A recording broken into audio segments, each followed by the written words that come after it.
Hello out there in the crypto world, DeFi, IoT. Look, we did it again. We bought another MXC. We talked about cashing out almost $8,000 in about 5 months for 3 of them.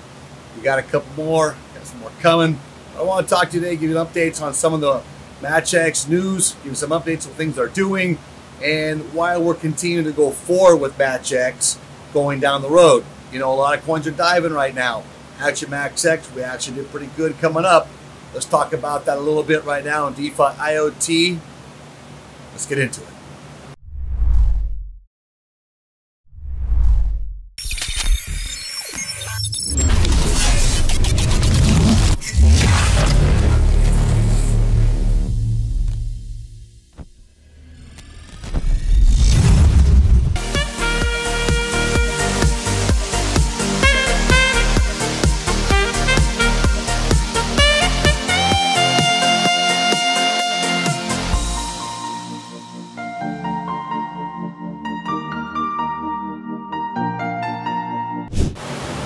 Besides the point that we bought ourselves another few MXC miners, I won't go through an unboxing because that's already been done a million times. As you can see, I'm traveling. We're back at one of our farms, or GPU farms. It's cleaning time, so we're going to do some extensive cleaning here.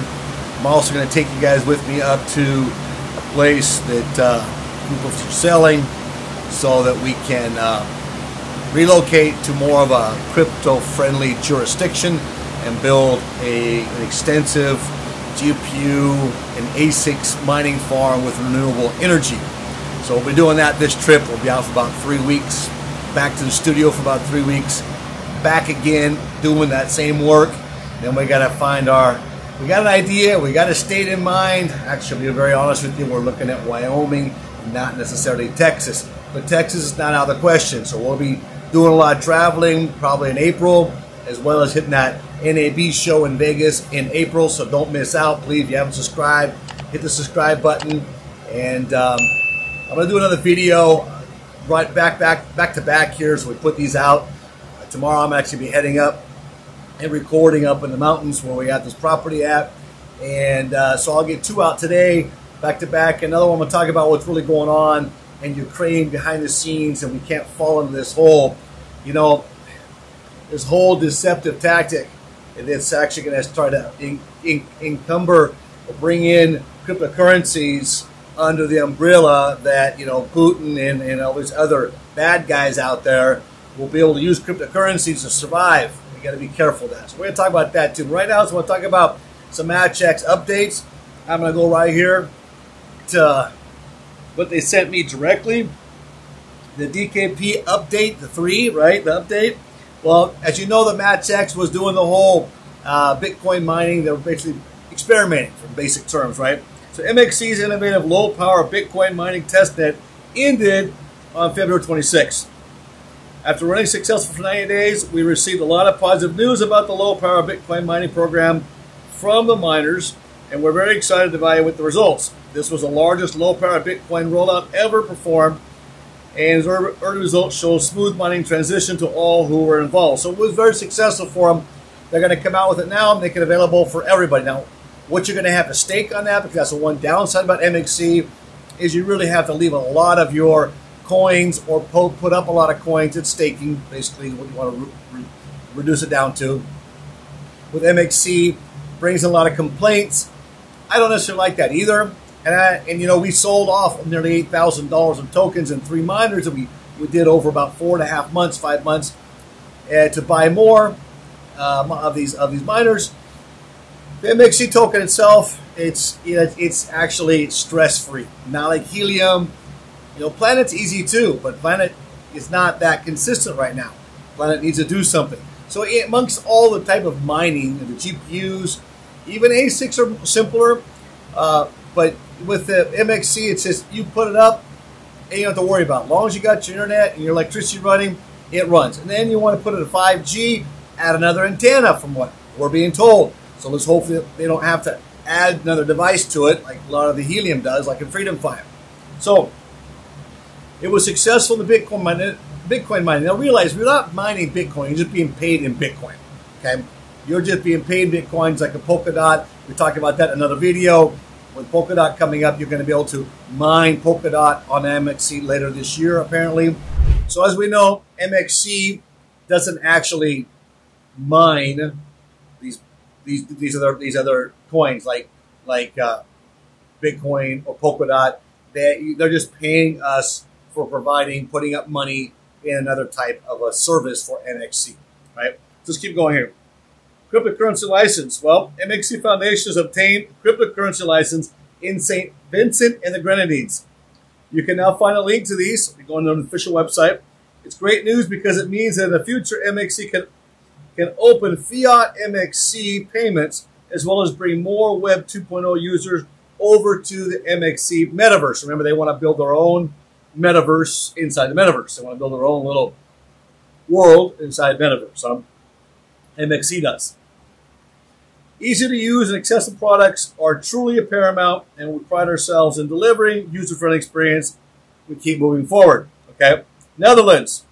MaxX partnered with Miners Netherlands for M2 Pro distribution in the Netherlands. They go on to say, we're thrilled about this and working together and getting more people involved in low-power multi-token mining. Turkish Partnership. We're also expanding to Turkey, and MXC's sister company, MaxX, recently announced a distribution partnership in Turkey. Our Turkish community is growing fast. Working together with G2U means MaxX can ensure shorter shipping times and an easier, more efficient delivery experience to Turkey. Get started on your environmental-friendly mining journey with M2 Pro today. So what they're trying to do is open up all these frontiers so they can actually sell MaxX into miners there and provide their network. It's like Helium does. There's not much difference between the two. South Africa. MaxX has filed a document for South African's Certificate of Conformity to start using M2 Pro in public services. Just keep an eye on that space. Gitbook. MXC Gitbook is live. We're looking for your feedback. So they want to get our feedback. We're also working on adding more info. Check it out, etc., etc., etc. That's the Gitbook for MXC. And MXC goes on to announce their Kicks winner, etc. here. Some giveaways they're giving. And then MXC wishes from your MXC team the best of wishes in Berlin. Now, so what's all that mean? It means MXC is expanding globally. And I think that because of the $3,000 buy-in, or just a little under $3,000, it's a little expensive for a lot of people, especially down in Latin America, to get into this. But one thing I found that we did, like I said, it's so simple. And if you're going to buy a 5G, and if really all we have to do is pick up this extra antenna, one antenna, and MXC becomes 5G, like they've claimed. I haven't found any more research on that. So if you know something about it, please put it in the comments below so it can help us find that and verify that. But they've claimed at the beginning that all you need to do is add an antenna, it becomes 5G. If that's the case, you look at Freedom 5, for example. You're $2,500, $26, $27 with shipping. You're $29 here. And it's so easy to do. You don't have to buy two devices. And Helium is much more difficult. Now, we hope Helium goes simpler in between now and June when Milestone 4 is implemented and becomes all light hotspots, change the software, takes that burden off of our hardware and puts it onto the actual system of Helium. So, I feel Helium right now MaxX right now is growing, breaking these borders. They're actually getting a lot more popularity because of how simple they are. Yeah, the threshold's more to get into, but going back and comparing them to 5G, there's not much of a difference there. And like I said, if we can only have to add the antenna, then I would just soon go with MaxX. Do I feel MaxX actually can provide what Helium provides? I think Helium has a much broader base, obviously a lot more hotspots out there. But I think MaxX can find a niche in that circle. All else fails, though, you must do your own research on this because it is risky. I'm not sold 100%. They want to get involved in Metaverse, great. They want to do all these things, sounds great, but what they need to do is actually establish clientele, like Planet Watch has to do. Planet Watch is taking a huge hit because they don't have end user clients. Helium's starting to bring those end user clients on board. What's going to happen now with the fallout with Biden's executive order is going to come out shortly on crypto, and because there isn't all these sanctions, and so now it's a great excuse to come out and say crypto is a way around the sanctions. If you support people in crypto, you're non-patriotic. This is actually a national emergency. This is a risk to our national securities. Cryptocurrencies are, because they can allow these bad guys like Putin to exist and overthrow the countries. By the way, there's a lot more to that than what meets the eye, so please don't buy into this. It's coming down now to a war of centralization and decentralization. And everybody right now is being conditioned to be centralized through the financial institutions. We need to work in a crypto economy to maintain decentralization. I'm going to talk about NFTs in the next video as well. I don't like NFTs for the very simple fact they centralize. And because of centralized, people getting involved in NFTs only want to get in for money. They're not into it to support crypto. They're in for just to get wealthy. We don't want those kind of people in crypto. I'm sorry. Don't mean to offend you, but that's the truth. Bitcoin was not created for that. So we're going to come down to these Bitcoin ideology versus Ethereum ideology. I don't like Ethereum. I don't hold Ethereum. Yes, I mine Ethereum for now, but I'll be glad when they're gone so we can move on and mine Monero or others that actually maintain privacy and decentralization. Because you're seeing right now, the banking industries, the financial industry right now is in bed with the governments. And these sanctions are nothing more than a reach over to steal private property from people. I know good Russian people that are concerned. There are going to be many Russians. There are good Russian people in Russia who are standing up. I've been there. I've talked to these people. I know people there. And they're good people who love freedom. And they want their country to be freedom, even though it's truly fascist. And that is fascism, by the way. If you understand the true definition of fascism, it isn't on the right. It's on the left. Hitler, Mussolini, they were fascists. That all started out fascist. They were truly more fascist than they were actually communist. So we have to understand true definitions and what that means. That means basically you take a democracy, you paint them a democracy. You take industry, you let capitalism exist, but you control it and you tax it, and then you actually control it, and then you implement all these rules how you're going to disperse it. That's fascism. Sorry, that's on the left. Anything that controls capitalism becomes on the left. Capitalism is a free market economy. And we support here at DeFi IoT a free market economy. I've seen so many poor be able to start moving up. I see so much hope in the poor through this capitalistic form of cryptocurrencies, which means that it's trickled down.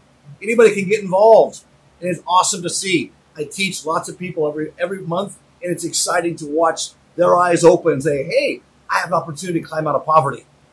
And that's what we do here at DeFi IoT. Hit the subscribe button, give us a thumbs up. Let's keep an eye on MaxX and see what it's going to do down the road. It's a risk. I will say that, okay? We got a couple more, but we think we can get our money back, and I will take it back. Now, in closing, what we did take out, it put us down to 40%, right? So basically, we can only mine or actually produce 40% of what our potential is because we took our money out. We're not staking anymore. And I'm going to do that every year. I'm going to do it every year, and I'll buy a few more as long as they keep going. If not, I'll move it into something else. But I'm not going to leave my money there. I don't know when the end comes for these guys until I see a clearer roadmap and I see true solutions, not just great ideas from MXC. But we do think we can go through another year, so we bought a couple more. DeFi IoT, we'll talk to you tomorrow. We hope you enjoyed this segment of our video with DeFi IoT. Remember, we're not professional advisors. We do this as a business, as a hobby, and we study, we experiment, and we want to share it with you. If you can get some benefit from this, great. What we do is we go out, we purchase with our own money, and we experiment to see what true results are. We want you to be able to share in our experiences so you don't have to lose like we have. If you can win where we've won, fantastic. Remember to do your own research and your own homework. It's very important before you make any decisions. We will see you in our next video.